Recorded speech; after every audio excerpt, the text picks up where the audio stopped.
Amen.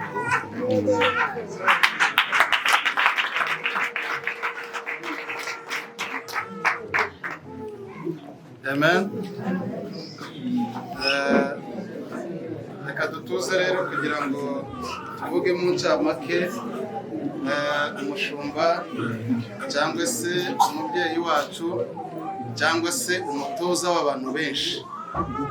Amen. Kuvuga rero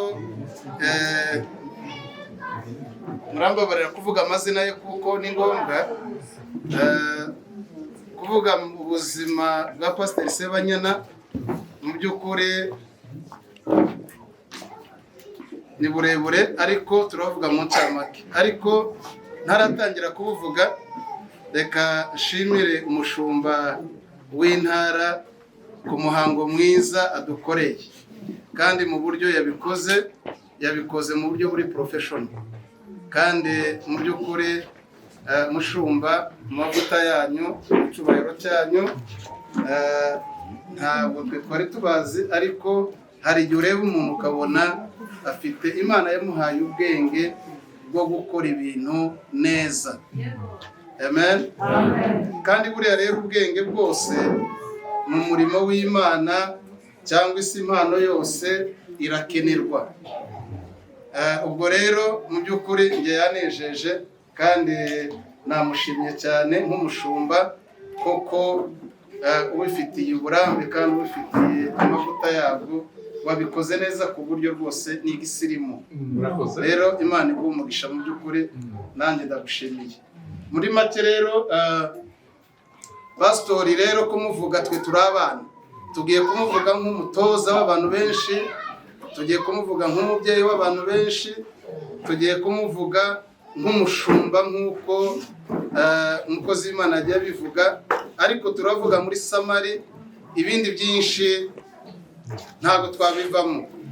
Twagerageje rero kwandika cyangwa se gushyira ku rupapuro ibintu bikeya, ariko ibyinshi by'ubuzima bwe abenshi muri hano cyangwa se n'abari kure mwagiye mu by'ukuri murabizi, twagiye tubana nawe.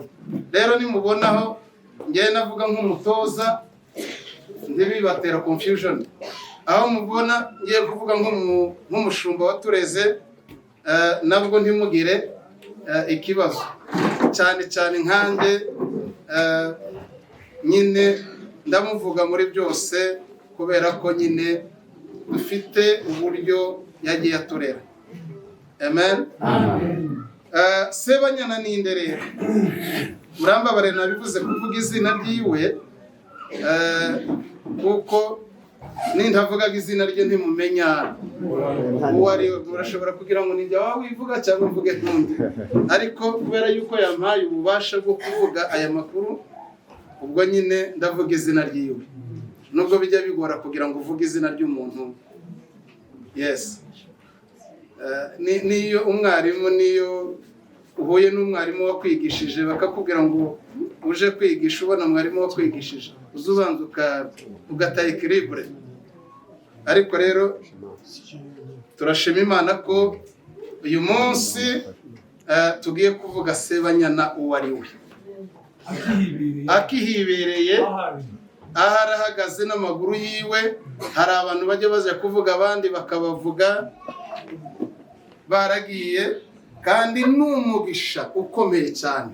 Ndatekereza kuko mu bashumba bashumbye abantu benshi tugeze kuri uyu musozi, ndatekereza kuko ari we wa mbere ugeze kuri iyi ntambwe. Ndikomendingi n'abandi bose abagize iminsi mu bushumba n'abamaze guhabwa wenda izi nshingano uyu munsi, byaba mu mugisha. Ndetse natwe tutarababo, ariko twifuza cyangwa se tuzababo, twifuza ko twazagira amaherezo meza, tukagira ikirenge mu cya Sebanyana. Sebanyana ni nde rero? Icyo nicyo kibazo tugiye kwibaza. Sebanyana ni wa wundi mumenyereye kumva, ni wa wundi mumenyereye, ariko turagira ngo tumubabwire mu ncamake. Sebanyana yavutse mu 1900 na 60 avukira muri Congo. Silence absolu. Tugerageze turebe kuko iyo umuntu yavuga abandi basohoka, narenze ko uyu muco wacitse. Iyo tuba bahita bakufayinga rwose bakakwirukana. Tugerageze, sibyo? Ya niko bimeze, njyega niko nteye. Ndi umwarimu, ndi umwigisha, sibyo? Wumva rwose agize akabazo yasohoka gahoro gahoro akagenda, ariko tubiha agaciro. Sebanyana ninde? Sebanyana ni umuntu wavutse mu 1960, avukira muri Congo, Uvira. Uvira nimba ari commune cyangwa nimba ari territoire, ariko ibyo ari byo byose abantu bose turagerageza tubumve. Sebanyana amaze kuvuka rero yakuze nk'abandi, avukira muri Congo, aho mu babyeyi barafite umwuga w'ubuhinzi no korora. Ako niko kari akazi k'ababyeyi bamubyaye cyangwa se bamureze. Nk'uko bisanzwe uko umwana wese avuka, aravuka, arakura, atangira kuba umwana mukuru, ariko avuka agana idini ababyeyi bari barimo. Iryo dini rero ni irihe, cyangwa se iryo torero ni irihe? Ni idini rya Gatolika. Avukira mu idini rya Gatolika, atozwa imico n'imyifatire n'imyemerere ndetse n'imyumvire y'iryo torero rya Gatolika, kuko iryo asanzemo ababyeyi biwe, kandi bagombaga kugira gute, yagombaga kujya mu murongo w'ababyeyi, kuko yagombaga kugira gute, kuko aribo bari bamureze. Ariko nyuma yaje kubatizwa muri iryo dini mu 1973. Ahabwa, navuga ngo yemerwa nk'umunyetorero, cyangwa se nk'umuntu ufite responsabilité, cyangwa se nk'umuntu ufite uburenganzira mu itorero. Noneho yitwa umukristo noneho muri iryo torero rya Gatolika, bidashingiye ku mateka y'ababyeyi biwe, kubera kuko yari amaze gukura. Nyuma rero amaze gukura, of course yagombaga kugira amahitamo. Ahitamo kuko yari amaze gukura, kimwe n'abandi bose bajya bavukira muri ako karere, bamaze gukura. Na Bibiliya tubwira ngo Mose amaze gukura ngo yanga kwitwa umuhungu w'umukobwa wande. Exactly, nuko byagenze. Amaze gukura rero nawe yumva kuko bwa burere cyangwa se rya torero ry'umuryango atari ngombwa. Aravuga ngo ngomba guhindura icyerekezo cy'imyemerere yanjye, nkagira gute, nkabatizwa. Nibwo rero yaje kugira gute, kubatizwa umubatizo wa kabiri mu 1978.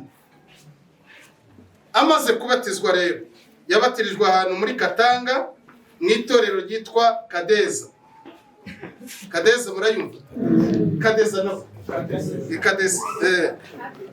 Kadeza bitandukanye na Kadeza.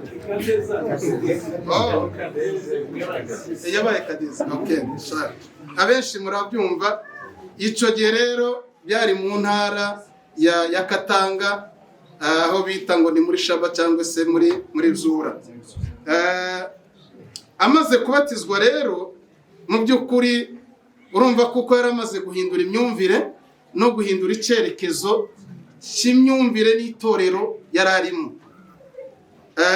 Icyo gihe rero amaze guhindura imyumvire, kubatizwa, yagombaga kubatizwa no mu mwuka wera, nk'uko twebwe abaporo cyangwa se abapantekote tujya tubivuga. Yabatijwe mu mwuka wera mu 1979. yuzura umwuka wera, atangira kuvuga ku ndimi, atangira guhabwa imbaraga nk'uko Yesu yabisezeranyijwe abigishwa. Arababwira ngo mugende muntegerereze i Yerusalemu. Ngo bose bari hamwe, ngo umwuka wera utangira kubazaho, ngo umeze nk'ishusho y'ibirimi by'umuriro. Ngo buri wese ngo agahabwa iki? Kuvuga mu ndimi nshya. Niko byamugendekeye rero nawe. Amaze rero guhabwa izo responsibility n'umwuka wera, nibwo yabaye umuntu uri mature enough, cyangwa se umuntu wuzuye mu buryo bwose, haba mu mubiri, haba mu bugingo, haba no mu mwuka. Umwuka wera rero amaze kumwuzuza no kumwemeza ko ari umuntu muzima wuzuye, amuha inshingano zo gukora. Izo nshingano ni izihe rero? Nizo tugiye kubabwira. Icya mbere, uretse inshingano za gishumba, hari izindi nshingano mwuka wera yamuhaye gukora mbere y'uko ahabwa inshingano za gishumba. Nka mwene data irumva, ndashima kuko Imana irimo kugenda ipromotinga abana batoya. Amen. Turi mu cyerekezo cy'igihugu cyacu. Turi mu cyerekezo u Rwanda rushaka ko dukoreramo. Imana ishimwe rero kuko inkuru nziza muri mu cyerekezo cyaho igihugu cyacu kirimo gishaka kuko tugana. Amen. Umwana w'umusore muto nk'uriya n'umudamu we mutoya, muri beza, murashimishije cyane. Guhagarara mu nshingano z'igipastori muri confident, mugakorera Imana nta tundi. Ababayobora barahari bazabafasha. Be careful. Kandi ntugire ubwoba. Amen. Izo nshingano ni izihe rero pastori yakoze mbere y'uko mwuka wera mu inshingano za gipastori? Inshingano ya mbere, yabaye kondukteri wa korali. Kandi murabizi kuko pastor agira ijwi ryiza. Yes. Ngira ngo yagize n'izina kubera iryo jwi ryiza.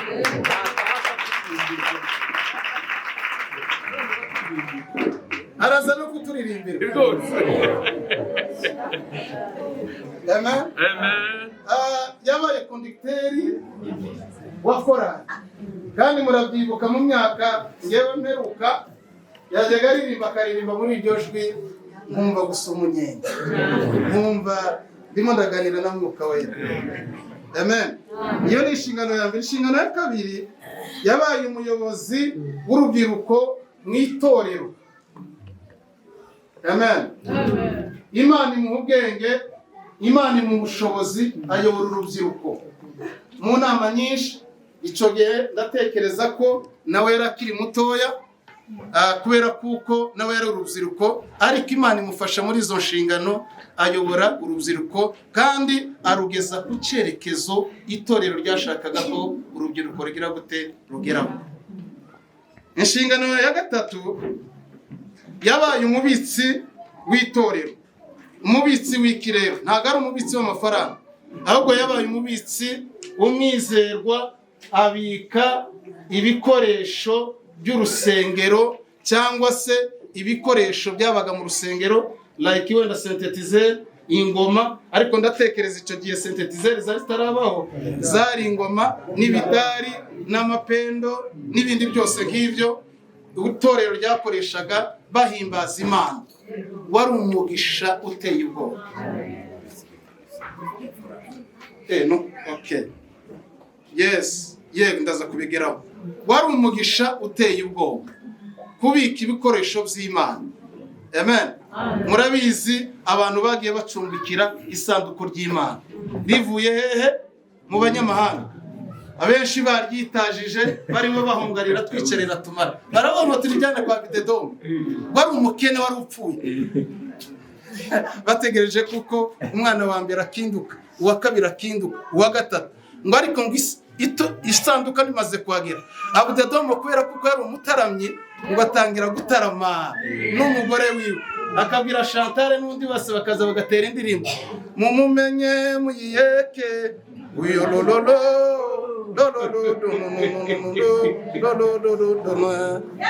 uburakari bw'Imana bwari muri iyo sanduku bukagabanuka.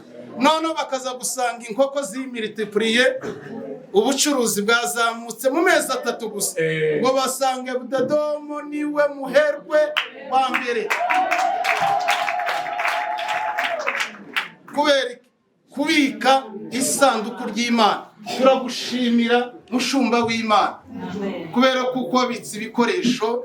Arababika ariko bakabibika nabi, harababibika bakabibikana amanyanga, biza bibazanira. Haleluya, murambabarira. Icya kabiri, yabaye umubitsi w'amaturo y'itorero. Tekereza itorero rigeraho rimwizera, babona ko ari umwizerwa. Aya maturo yose twe tubi Kigali, ndavuga iwacu, amaturo yabaye ikibazo. Ariko byagezaho none icyo giye n'iterambere ryari tarabaho, mobile money cyangwa se habe amakonte y'itorero, ariko bagatanga amaturo bakayabara, bamara kuyabara bakayashikiriza mu nzu iwe n'umudamu wiwe, babika umutungo w'Imana neza. Ibi turabivugira iki? Turabivuga kugira ngo Pastor Herede na Madamu, Pastor Irumva na Madamu, mumenyizi, ntabwo turimo gupfa kubivuga gutya gusa. Turimo turabivuga kugira ngo bibe kiraro cyangwa se bibe kirari cyangwa se inzira, ku buryo namwe bizaba bafasha kugira ngo mu managing ndetse n'abandi bose bari hano, ni nanjye. Amen. Babika umutungo w'Imana n'uwa rubanda neza. Icya kabiri, bayoboye ishuri ry'icyumweru Sunday School. Aha rero ari naho ruzingiye.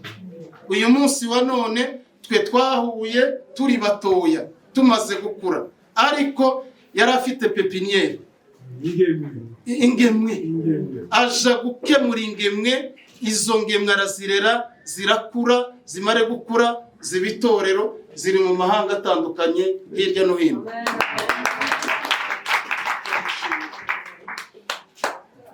Ikindi yakoze,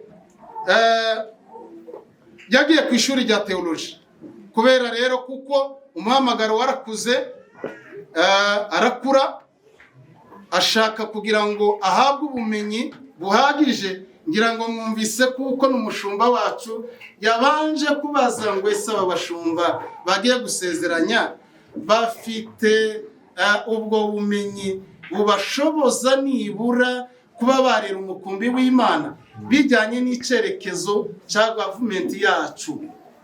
Uyu munsi wa none tubibabwire na munabimenye, mu mezi ari imbere nta muntu uzemera guhagarara ngo ayobore atarize theology, kandi si bibi. Yes, babiduhamirije. Imana ishimwe kuko yagize gute, yabahaye uwo mwete wo kwiga theology. Pasiteri rero nawe muri uko gukura, muri uko gusoma ijambo ry'Imana, yabonye kuko afite gap, afite challenge. Aravuga ngo iyi challenge mfite, ngomba kujya gushaka ubumenyi nkiga, namara kwiga ntazabona kurera umukumbi w'Imana ndi fite ibyangombwa byose. Icyo yakoze rero, yagiye kwiga Bibiliya mu 1986 nibwo yatangiye kwiga ishuri rya Bibiliya ahantu bajya bita muri iyo twavuze muri Bsura muri Katanga, ku ishuri ryitwa Rehoboth. Mu mwaka wa 1999 amaze kwiga ubwo bumenyi, nk'uko mubizi, yakonchanga atanze nk'abanyarwanda batashe nk'impunzi.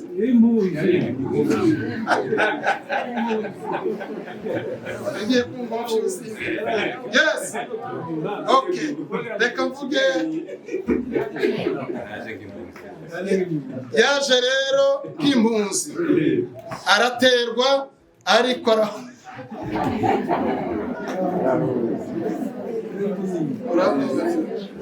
araza arahunga, ngo amare guhunga ajya Kabarondo, yakirwa n'itorero rya ADEPR, arikoramo imirimo y'Imana itandukanye. Kabarondo amaze gukora imirimo y'Imana itandukanye ari muri iryo torero, kubera ubuhanga, kubera n'ubumenyi, kubera na experience yari afite, haza abamisiyoneri baganira nawe, batangira umurimo w'Imana. Umumisiyoneri witwa Bob, batangira umurimo w'Imana w'ivugabutumwa, ndetse atangira amuheramo n'impamyabushobozi cyangwa se impamyabumenyi igaragaza kuko uwo murimo bawukoze neza. Amuhereza iryo shuri, bakinguye ishuri, bigisha abanyeshuri barenga 50, batanga amadiplome atandukanye. Abo banyeshuri rero bari mu mahanga atandukanye. Nk'uko umushumba yabivuze, ntabwo abashumba bahawe inshingano ntabwo ari ukuza ngo bicare hano bafungure biro, ahubwo yabivuze ngo dukore igikorwa Yesu yavuze gute, asigaye none nimugenda mu mahanga yose muhindure abantu kuba abemera bakagira gute mu izina rya nde. Amen. Nibyo rero bakoze, bakora umurimo w'ubumisiyoneri, bafungura ishuri ryigisha abantu iby'Imana. Barangije gufata abo bantu bigishijwe, babohereza hehe? Mu mahanga atandukanye. Ubu bari mu bihugu bitandukanye, barimo barakora umurimo w'Imana. Mu 2001 nibwo yageze muri Kiziba, muri iyi nkambi. Ahageze rero yakoze imirimo itandukanye, ariko ayikora icyo gihe yaramaze guhabwa ubushumba. Amen. Mu 2002 nibwo yatangiye nanone ishuri yitwa ngo ni BTCP. Nimba mbivuze neza sinzi. Ya BTCP bakoranye n'umushumba cyangwa se umukozi w'Imana wakoreraga umurimo w'Imana mu mwungeri mwiza, mu itorero ry'umwungeri mwiza witwa Nkundabantu, aho babashije kwigisha abanyeshuri 24, ndetse abo nabo ubu bari mu mahanga atandukanye, mu byo n'abandi bari hano.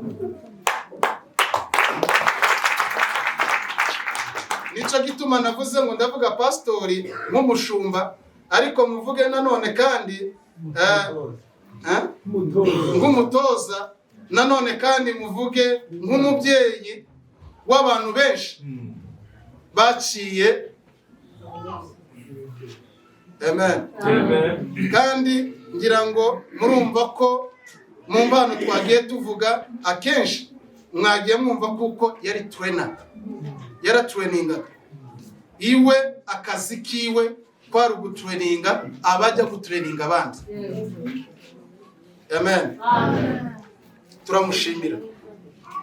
Amaze rero guhabwa inshingano z'igipastori cyangwa amaze kugera hano ari pastori mu mwaka wa 2003 nibwo yakiriwe mu itorero rya CER. CER. Sibyo? Ndatekereza niryo torero twese twahuriyemo, aribwo natwe yadufashe nk'ingemwe atangira kuturera. Amen. Turi ubuhamya bwiwe. Aho turi naho dukorera naho tugenda n'icubahiro cya Sebanyana.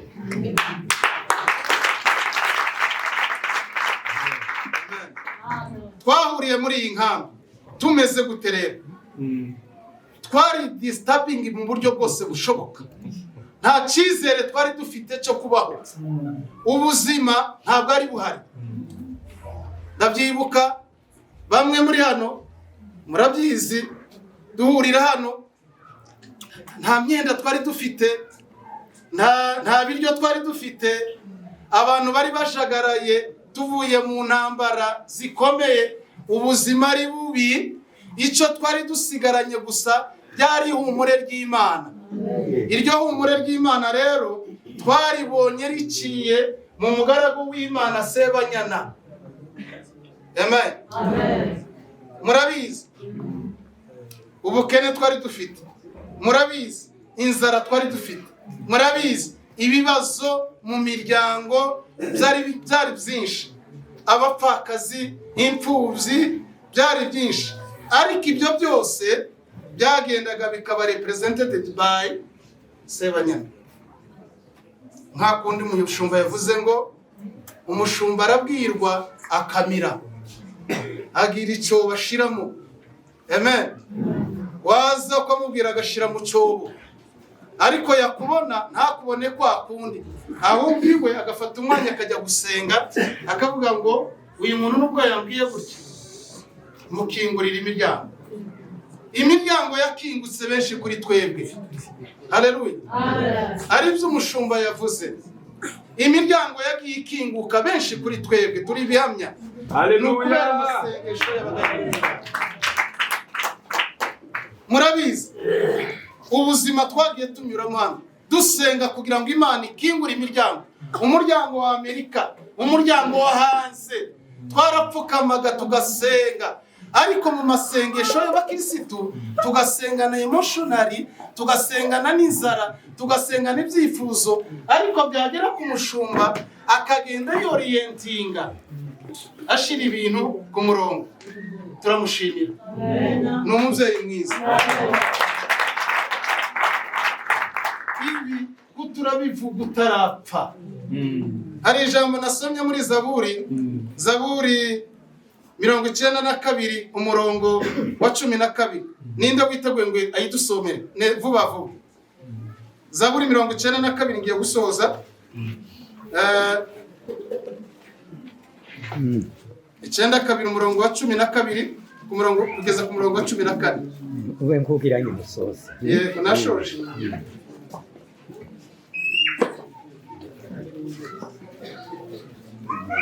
Ninjye ugenda kure. Yego. 92 umurongo wa 12 kugeza ku 14. Yego 12 haravuze ngo kandi ijisho ryanjye ryarebye ibyo nshakira abanzi banjye. Aya.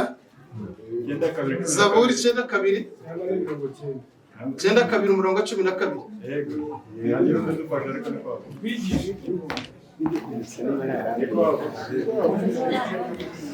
Reka ndebe, reka nanjye maze gusaza. Murimo murarenga natwe tu. Oya. Zaburi 92 umurongo wa 12 kumugeza ku 14. Intungane zamera nk'igiti. Yes, biri ijambo ry'Imana. Yes. Iravuga ngo intungane izamera nk'igiti cy'umuberoshi, izakura nk'ingazamarumbo. 13. Ajya hano baranyereka ko ari 12. Soma. Azashigwa hejuru nk'umwerezi w'Lebanoni. Ubwo batewe urugo rw'Uwiteka bagashishana mu bikari by'Imana yabo. Bazagumya kwera no mu gusaza, bazagira amakakama menshi kugira ngo zerekane yuko Uwiteka atunganye ibitare cyane, harimo gukiranirwa na gukwe. Amen. Umukiranutsi azashirwa hehe? Nk'igiti ciki. Yes. Yateye rero amashami yateye turashibuka, turakura, abenshi bari hehe muri za Amerika, abandi bari hano, n'abandi bari